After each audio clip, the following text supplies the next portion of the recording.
Dabar mes esame namo palėpėje pas Povilą. Na ir Povilas turi labai įdomių daiktų pririnkęs.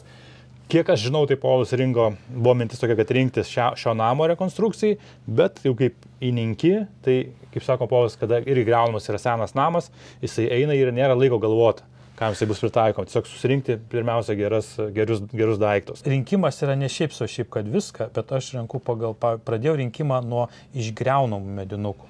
Ir čia tas svarbu, ne tai, kad ten ką randu kokią užsienį, tai tą ir perku. Viskas mane nuvedė pagal griaunamus medinukus. Tai gal iš visų tų detalių, tai sakykim, tokias pirmutinės parodyčiau, tai čia mūsų namo.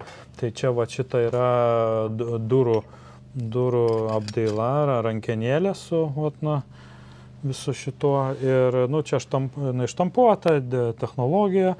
Bet tiesiog kokia jinai yra, tai aš norėtųsi kada nors gal išeitų, gal tą štampą pagaminti ir susištampuoti visam namui, išsilieti tokias rankinės, nes norisi tokias kokios buvo originalios, tai tokias ir turėti visas likusias. Tai va. Dabar kitas niuansas yra, taip, čia yra tikriausiai nuotraukai ten, kaip išdidins, taip matysis tenais, kad prie kiekvieno namo buvo toksai ženklas valstybinio apdraudimo valstybinio apdraudimo įstaiga apdrausta.